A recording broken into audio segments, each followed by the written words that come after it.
વાલા પ્રિયો, ઈસુ ખ્રિસ્તના નામમાં હું તમને શુભેચ્છા પાઠવું છું. શું તમે બધા ખુશ છો? પ્રભુ ઈસુ ખ્રિસ્ત હંમેશા તમારા પર ધ્યાન રાખે છે. તેમની નજર તમારા ઉપર છે.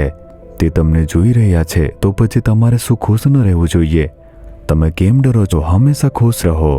તે હંમેશા તમારી પ્રાર્થના સાંભળવા આતુર છે. ઠીક છે, આ જગ્યા સુંદર છે એમ વિચારો છો? ઓસ્ટ્રેલિયાના એડિલેડ નામના શહેરની અંદર આ આવેલું છે. આ વાઇનયાર્ડ છે, એટલે કે દ્રાક્ષાવાડી. જોવામાં સુંદર છે ને? તેઓ આ દ્રાક્ષાવાડીની જાળવણી સુંદર રીતે કરે છે. અને આ શહેરમાં આવી અનેક દ્રાક્ષાવાડીઓ આવેલી છે. અને વાઇન અહીં તૈયાર કરવામાં આવે છે દુનિયાભર માટે. અને તેની સાથે શું તમે આ છોડને જુઓ છો? લવંડર રંગીન ફૂલો. આ જે છે તે લવંડર છોડ છે. અને લોકો આ છોડમાંથી લવંડર એસેન્સ કાઢે છે અને તેમાંથી એક સાબુ બનાવે છે, પરફ્યુમ બનાવે છે.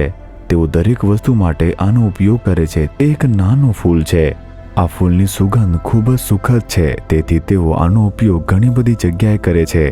અને આનાથી બનેલી વસ્તુઓ તમે ઘણી બધી જગ્યાએ જોઈ હશે. આ ખૂબ સુંદર છે. આ એવી રીતે એક સમૃદ્ધ એવું એક મોટું શહેર છે. ઠીક છે, આ દિવસે પ્રભુ મને કયું વચન કહે છે જો તમે આમ પૂછો તો? યશાયા 58 અધ્યાય તેનું 9મું વચન. મારા પુત્ર, મારી પુત્રી, તું હાક મારશે ત્યારે યહોવા તને ઉત્તર આપશે. તું બૂમ પાડશે એટલે તે કહેશે, હું આ રહ્યો. પ્રભુ ક્યાં છે? પ્રભુ ક્યાં છે? શું તે દૂર જતા રહ્યા? ના, તે તમારી નજીક છે. જો તમે બોલાવશો, ઈસુ કહીને બોલાવશો, હું અહીં છું પુત્ર, હું અહીં છું પુત્રી, પ્રભુ એવું કહેશે. તેથી જ્યારે તમે તેમને બોલાવો છો ત્યારે તે જવાબ આપશે, પરંતુ બોલાવવું પડશે. ઘણી વખત આપણે પ્રભુને બોલાવતા જ નથી. તમારી મુશ્કેલીના સમય મને બોલાવો, હું તમને બચાવીશ. પ્રભુએ કહ્યું છે ને, ઈસુ તમે મને મદદ કરો, આમ કહો. ઈસુ મારા બાબતમાં એક ચમત્કારની જરૂર છે એમ કહો. શું તમે કોઈ વાતથી ખૂબ જ પરેશાન છો? ઈસુ તમારે આ બાબતમાં મારા માટે ચમત્કાર કરવો જોઈએ.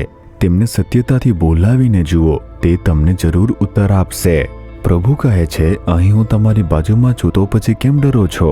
પરંતુ વચન કહે છે કે પછી. તે ક્યારે આવે છે? અગાઉની વચનો વાંચે તો ખબર પડે છે કે જ્યારે ઉપવાસ કરીને પ્રાર્થના કરીએ, ઉપવાસ કરવો જોઈએ. શું તમે ઉપવાસ અને પ્રાર્થના કરો છો?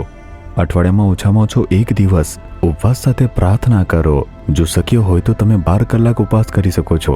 નહીંતર જો તમે આમ કરી શકતા નથી, એક ભોજન છોડી દો અને ઉપવાસ કરીને પ્રાર્થના કરી શકો છો. તમે નાસ્તો છોડીને ઉપવાસ કરી શકો છો.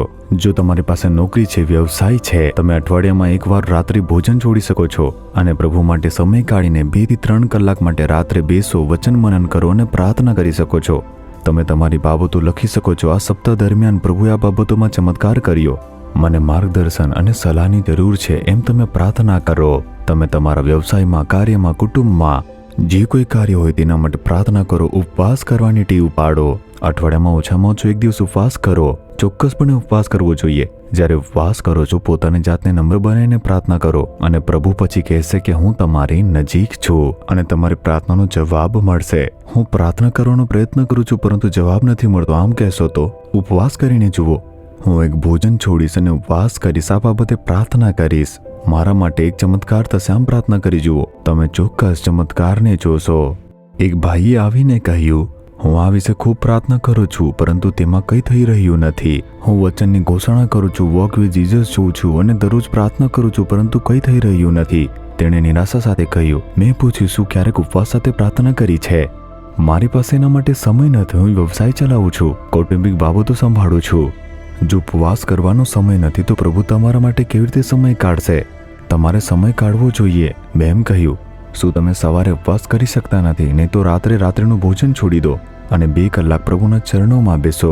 એકલા બેસીને વચન વાંચો, પ્રાર્થના કરીને જુઓ. તમારે સમય કાઢવો પડશે અને પ્રયત્નો કરવા જોઈએ. તેણે હા કહ્યું ને જતો રહ્યો અને તેણે ઉપવાસ કરીને પ્રાર્થના કરીને કાર્ય થઈ ગયું. તરત જ એક ચમત્કાર થયો. એમાં એક સામર્થ્ય છે. એટલે પ્રભુ કહે છે, જ્યારે તમે ઉપવાસ કરીને પ્રાર્થના કરો છો ત્યારે પ્રભુ તમને ઉત્તર આપશે. પરમેશ્વર તે તમારી નજીક છે, એવી રીતે પ્રભુ કહે છે. તેથી આજે કહો, હે પ્રભુ, મને ઉપવાસ અને પ્રાર્થના કરવાની કૃપા આપો. હું ઉપવાસ કરીશ, પ્રાર્થના કરીશ. તમે મારી નજીક રહેશો અને તમે મને જવાબ આપશો તે માટે સ્તુતિ થાવ. હે પ્રભુ, મારી વાણી સાંભળનાર અને મને જવાબ આપનાર ઈશ્વર, તમારી સ્તુતિ થાવ. મને ઉપવાસ અને પ્રાર્થના કરવાની સામર્થ્ય તમે આપો. હું ઉપવાસ કરીને પ્રાર્થના કરીશ ને ચમત્કાર પ્રાપ્ત કરીશ. હું વિશ્વાસ કરું છું કે તમે મારી નજીક છો. મારી સાથે વાત કરીને માર્ગદર્શન આપવા બદલ સ્તુતિ થાવ. ઈશુના નામમાં આમેન આમેન.